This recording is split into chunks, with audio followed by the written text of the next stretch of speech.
हमारे लिए अपने किसानों का हित सर्वोच्च प्राथमिकता है।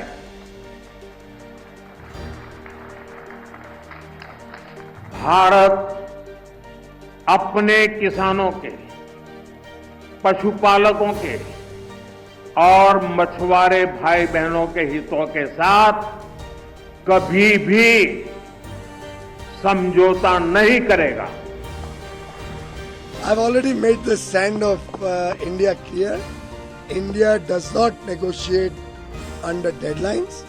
We negotiate keeping national interests in mind, and national interest is paramount in all our work across the world.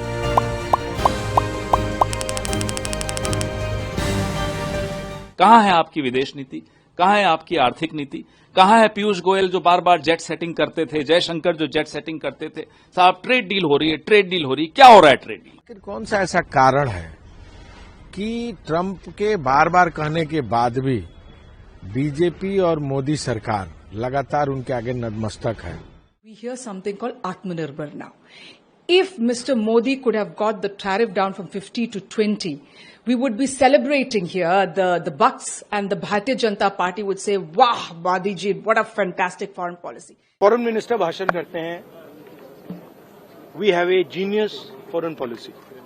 ठीक है, एक तरफ अमेरिका आपको गाली दे रहा है, दूसरी तरफ चाइना आपके पीछे पड़ा हुआ है। ये तो भारत और अमेरिका के बीच के जो संबंध हैं उसको एक तरह से वो नकार रहे हैं, और ये हमारी विदेश नीति का फेलियर है। हमारे मोदी जी की जो विदेश नीति है वो एक प्रकार से फेल है। डोनाल्ड ट्रंप साहब का यदि आप देखेंगे तो उन्होंने एक तरफ ये भी कहा है कि India is a dead economy. अब डोनाल्ड ट्रंप साहब के संबंध नरेंद्र मोदी जी के साथ बहुत अच्छे बताए जाते हैं, लेकिन जहां उन्होंने एक तरफ हिंदुस्तान पर टैरिफ बढ़ा दिया, वहीं पाकिस्तान के साथ उन्होंने समझौता कर लिया। तो आखिर ये सब बातों का जवाब हम लोग जो स्टेटमेंट दिया पीयूष गोयल जी ने, हम जानना चाहते थे कि आखिर इस बारे में आपको क्या कहना है। जिन शब्दों से प्रधानमंत्री जी और विदेश मंत्री जी ने कहा है, उन शब्दों को आप अगर ध्यान से सुने तो एक गोलमोल शब्द है। डायरेक्टली कहें, राहुल जी ने कल भी कहा, डायरेक्टली कहें कि अमेरिका के जो राष्ट्रपति हैं वो झूठ बोल रहे हैं, कहें सदन में। मोदी जी हर जगह जाते हैं, पूरी दुनिया में घूमते हैं, दोस्ती करते हैं लोगों के साथ, और फिर हमें ये मिलता है। Is the failure of the government of Mr. Modi, and complete we can see from yesterday itself, Mr. Rahul Gandhi ji, the leader of opposition, has been warning about the same kind of things. He has been saying that the way we have to deal with our foreign policy, we have fumbled it, and the foreign external affairs minister has failed it. And the external affairs minister would be well advised to deal with the complete collapse of Indian diplomacy.